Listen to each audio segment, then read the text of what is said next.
Hey guys, welcome to my channel. This is me अर्चना. आज चाहिँ म एउटा फेसियलको भिडियो लिएर आएको छु. हामीलाई थाहा नै छ फेसियलले हाम्रो स्किनलाई एकदम राम्रो फ्रेश बनाउँछ. हाम्रो स्किनमा ब्लड सर्कुलेसन, ब्लड फ्लोहरूलाई बढाउँछ, स्किनको ब्लड फ्लोहरू बढाउँछ अनि सो हाम्रो स्किन चाहिँ एकदम भित्रैदेखि रिजेनरेट भएर आउँछ, एकदम भित्रैदेखि सफ्ट सफल भएर आउँछ.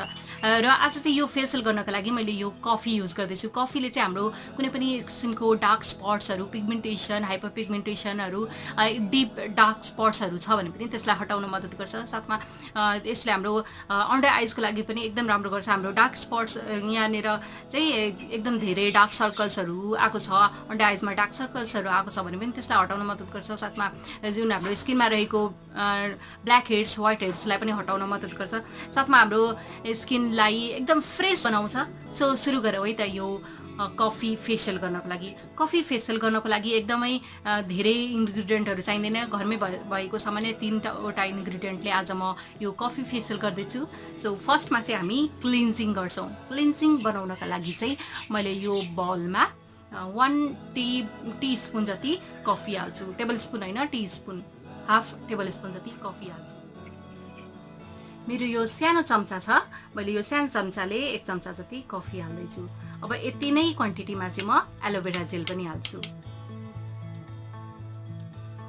अब म थोरै एलोभेरा जेल हाल्छु यसमा अनि यसको एउटा क्रिमी पेस्ट जस्तो बनाउँछु.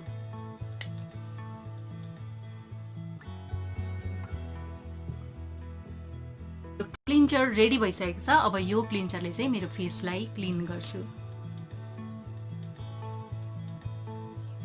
यसरी क्लिन गर्दा चाहिँ 2-3 मिनटसम्म मजाले क्लिन गर्नुपर्छ. एकदम मसाज गर्दै गर्दै 2-3 मिनटसम्म चाहिँ क्लिन गर्नुपर्छ.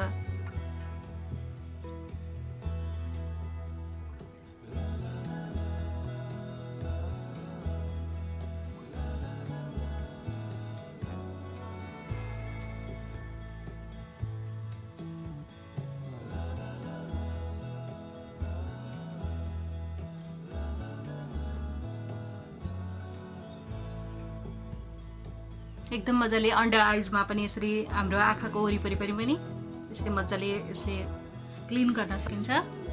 यसरी मसाज गर्दै गर्दै 2-3 मिनटसम्म क्लिन गर्नुपर्छ.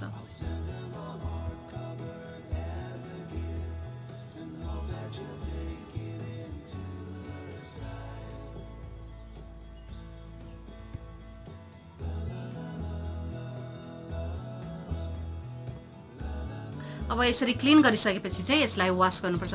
वास गर्नुको लागि चाहिँ धारामा गएर पानीले वास गरे पनि हुन्छ, बट म चाहिँ अहिले यो चिसो टवलले यसरी पुस्दैछु.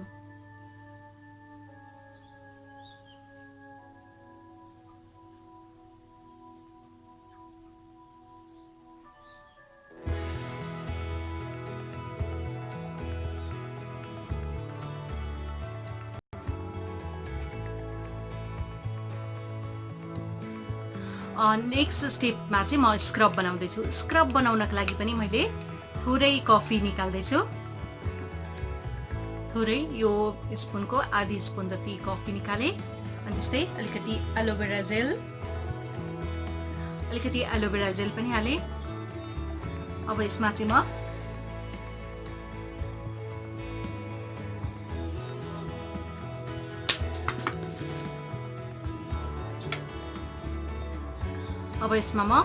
हनी हाल्दैछु.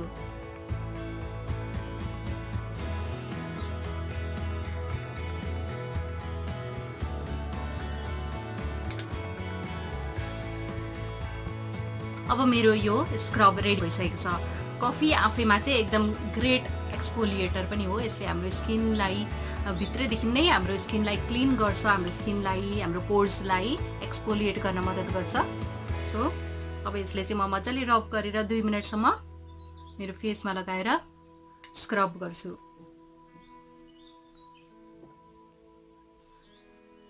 यसमा कुनै पनि सुगरको पार्टिकल्स अथवा कुनै पनि हार्ड पार्टिकल्स युज गर्नु जरुरी हुँदैन. यो कफी आफैमा एकदम राम्रो एक्सफोलिएटर हो. यसले हाम्रो स्किनलाई एकदम मजाले एक्सफोलिएट गर्छ.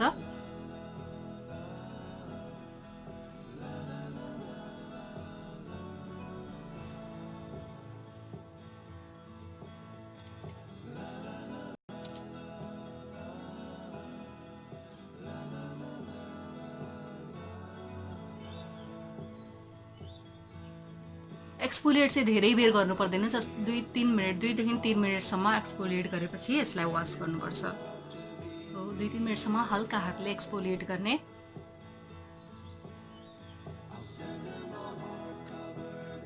2-3 मिनट भइसकेपछि फेरि म यसलाई चिसो टवेलले पुस्दैछु।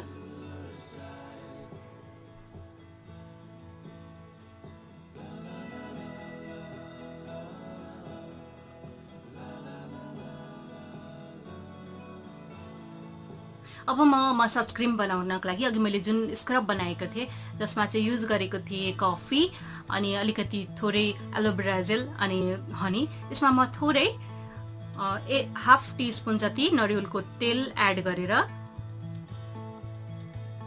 यसलाई क्रिम बनाउँदैछु, मसाज क्रिम।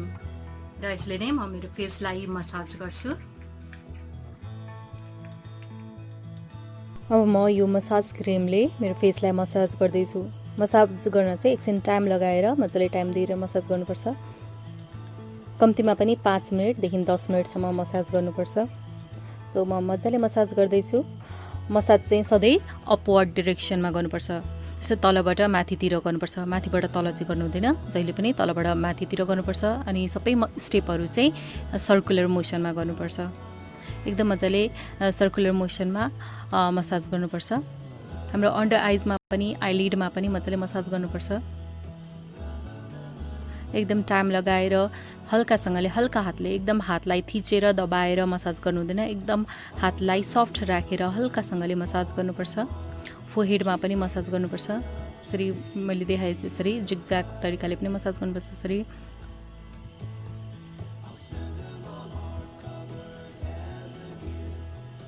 अनि हाम्रो लिप्सको वरिपरि पनि मसाज गर्नुपर्छ। लिप्समा पनि मसाज गर्नुपर्छ। त्यस्तै हाम्रो नोजको वरिपरि अन्डर आइजमा आँखामा पनि यसरी दाब्दै दाब्दै मसाज गर्नुपर्छ। त्यसले गर्दा आँखालाई पनि एकदम रिल्याक्स फिल हुन्छ। हाम्रो स्किनमा एकदम मजाले ब्लड सर्कुलेसन हुन्छ मजाले मसाज गर्यो भने, अनि हाम्रो स्किन एकदम ग्लोइङ बन्छ, हेल्दी बन्छ, युथफुल बन्छ। सो एकदम मजाले टाइम लगाएर हल्कासँगले मसाज गर्नुपर्छ सबै अपवर्ड डिरेक्सनमा। अनि मसाज सकिसके पछाडि चाहिँ लास्टमा प्रेसर पोइन्टहरुमा पनि प्रेस गर्नुपर्छ, जसले गर्दाखेरि चाहिँ हामीलाई एकदम रिल्याक्स फिल हुन्छ। यसरी म चाहिँ प्रेसर पोइन्टमा थिच्दैछु यसरी।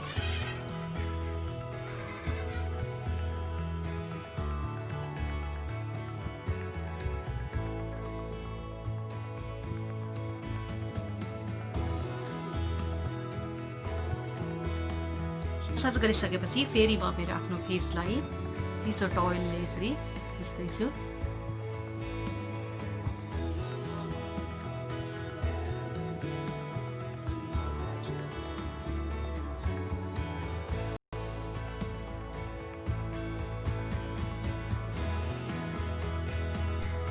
अब मेरो फेसियलको लास्ट स्टेप रहेको छ फेस प्याक। फेस प्याक बनाउनको लागि चाहिँ मैले यो सानो स्पुनको 1 स्पुन एलोभेरा जेल लिएको छु, 1 टेबल स्पुन एलोभेरा जेल लिएको छु। अब एलोभेरा जेल लिएपछि म अलिकति कफी लिन्छु। कफी चाहिँ म हाफ स्पुन जति लिन्छु। यो स्पुनको हाफ स्पुन जति कफी लिए। अघि हामीले स्क्रब बनाउँदाखेरि चाहिँ कफी धेरै लिएको थियौँ, एलोभेरा जेल थोरै लिएको थियौँ। अहिले चाहिँ एलोभेरा जेल धेरै लिएको छु अनि कफी चाहिँ थोरै लिएको छु। अब यसमा चाहिँ म एकदमै थोरै 2-3 थोपा जति चाहिँ यो हनीको हाल्दैछु। अब यसको फेस प्याक रेडी भइसकेको छ। यसलाई मिक्स गरेपछि हाम्रो फेस प्याक रेडी भइसकेको छ। यदि तपाईहरुलाई मन पर्छ एकदम धेरै टाइट खालको फेस मास्क लगाउन मन पर्छ भने चाहिँ तपाई यसमा मुल्तानी माटोहरु युज गर्न सक्नुहुन्छ, बेसन पनि लगाउन सक्नुहुन्छ। बट म चाहिँ आज क्रीमी खालको फेस प्याक लगाउँदै छु।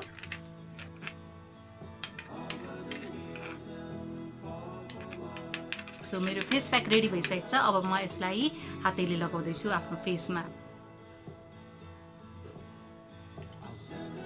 यसलाई लगाउन चाहिँ म आफ्नो हातैले युज गर्छु। फर्स्टमा चाहिँ म यो चम्चीमा गरेर निकाल्दै छु अनि यसलाई म हातैले लगाउँछु। यसरी नै म सबै मेरो फेसमा यो फेस प्याक लगाउँदै छु।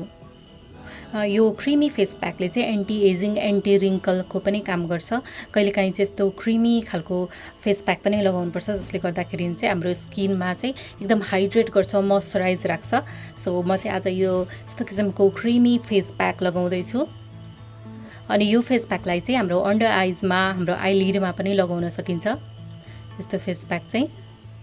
अनि त्यस्तै मेरो लिप्समा पनि लगाउँदैछु यो फेस प्याक। यो चाहिँ पुरै फेसमा युज गर्न मिल्छ यस्तो फेस प्याक चाहिँ।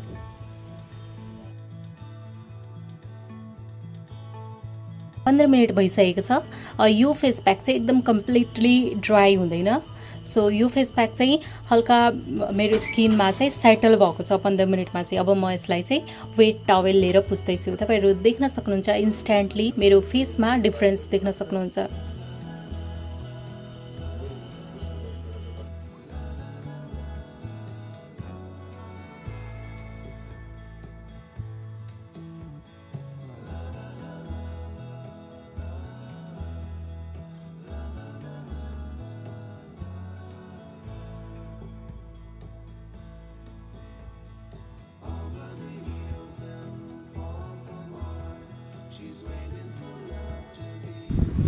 मेरो फेसियलको स्टेप कम्प्लिट भइसकेको छ।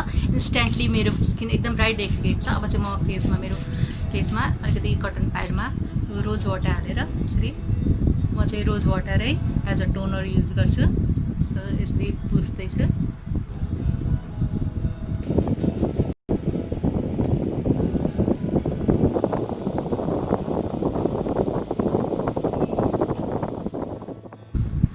फेसियल कम्प्लिट भइसकेको छ। अब चाहिँ म एलोभेरा जेल लगाउँदैछु मेरो स्किनमा, मेरो फेसमा एज अ मोइस्चराइजर। यदि तपाईँ डेको टाइममा युज गर्नुभएको छ, फेसियल गर्नुभएको छ भने तपाईँ सनस्क्रिन पनि युज गर्न सक्नुहुन्छ। म चाहिँ इभिनिङ टाइममा गर्दैछु यो facial.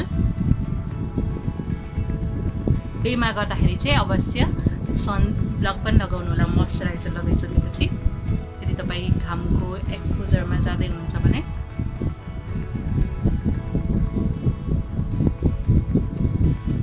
Thank you so much for watching. यदि तपाईँहरूलाई यो फेसियलको भिडियो राम्रो लाग्यो भने मेरो भिडियोलाई लाइक, कमेन्ट अनि सेयर गर्न नभुल्नुहोला। यदि तपाईँ मलाई फर्स्ट टाइम हेर्दै हुनुहुन्छ भने मेरो च्यानललाई सब्सक्राइब गर्न नभुल्नुहोला। साथमा जुन बेल आइकन आउँछ त्यसलाई पनि दाब्न नभुल्नुहोला, जसले गर्दा मेरो आगामी भिडियोको नोटिफिकेसन तपाईँहरूले प्राप्त गर्न सक्नुहोस्। Will see you very soon. Till then bye. घरमै रहनुहोला, सुरक्षित रहनुहोला।